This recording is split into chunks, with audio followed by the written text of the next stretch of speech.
All right, guys, the holy grail you have never heard before. Businesses are just high school projects, okay? Many people, like 95% of people, throw in the towel before the first anniversary of starting their novel business. Everyone wants to start a venture. The best thing about our current time is these ventures can be fluid. Everyone thinks ventures are businesses which earn physical capital. Maybe it's a pizza parlor, gas station, or marketing company. But venture is not even a synonym for business, yet the mind is programmed to think otherwise. Venture means undergoing a journey that involves risk. A venture may even require facing danger, and to destroy danger, you require some degree of courage. Building a body that is perceived as praiseworthy by your colleagues is a venture. It takes real guts to enter a good life as a fat sack of shit, aka quoting from Thum and Minhas. You might even get bullied or abused by some juicehead douchebags around the bench press. There is risk too. Opportunity cost is a concept that's witnessed everywhere in business, yet most people can't muster the concept well enough to actually incorporate in their own lives. The hours that you spend in the gym could be used somewhere else. Maybe your grades would be higher. Maybe relationships would be better. Maybe you could be downing beers with the homeboys. Who knows? The first two behaviors align with what is correct to a human who is trying to become better. But what is defined as correct? Is being overweight, unattractive, but happy considered correct? Not if you value yourself. Not if you have half a brain cell to know that you are your own advertisement and what you do at all times affects how the world, even yourself, treats you. Do you see how much reality can change depending on the definitions you assign to various aspects that enter your realm of vision? Now, make sure you guys wait till the end because what I'm saying right now might seem kind of whoa, but it's all going to synthesize together. So make sure you guys stay tuned to the very end. Now, getting back to what a venture does not have to be a business. What I mean before about ventures being fluid is in 2024 we have options. Could be a YouTube channel, coffee shop, even a running club. The problem is that humans, we all feel some self of entitlement, okay? Remember in high school that one kid that would only work out once a month before the party? Then he'd wear a really tight shirt to the party, expecting all the girls to just drop to his feet. We all pay for our actions in the end, whether they're good or horrible. But we just want to be noticed and rewarded for the good, not the bad. Our friend in high school did not want the world to take note of the 29 out of 30 days he just ate pizza and sat around. He wanted the world to base their assessment on him on 1 day out of 30. That's unrealistic, and isn't he an idiot? Well, guess what? We all want that internally, and we all commit the same fallacy he does. So why are we judging? So, you guys are all doing the same thing in business, okay? Everyone, including myself, thinks that their first product, video, or service needs to generate some kind of attractive return. It can be very defeating when you think about all the work you've put in, all the hours, even though it's probably like 10, money, effort to your endeavor. Do you even remember how many videos or how many hours you've spent playing video games or scroll through TikTok? My first business venture was actually a success, very surprisingly. The first year could be seen by many as an epic fail as we lost more money than we put in and our partnership dissolved. After the end of just 3 months, we split on poor terms and decade-long relationships were just demolished at the blink of a hat. This was not a fail at all though, at least in my own brain. To give you a glimpse of my first business, it was mobile car detailing.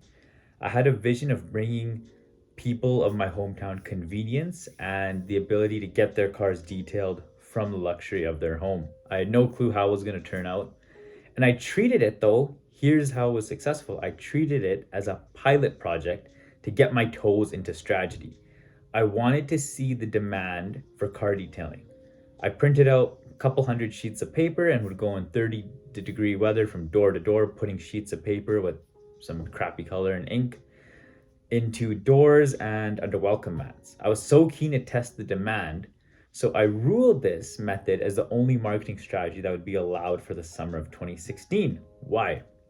Statistically, at least back then, the US reported a 1% call rate on flyers, okay? So if you gave 100 flyers, you might get one person that would call you back. At the end of 3 months, we actually had a 4% call rate. I came in not expecting any returns or money. I only expected to learn about Edmontonians and if the idea of car cleaning from their house would be attractive to them.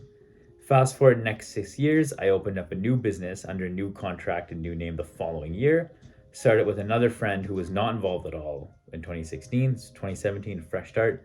Ran smooth and successful. I even got to 60 grand revenue in 4 months, uh, as the business kept going, 21, 2022, 2023, very strong.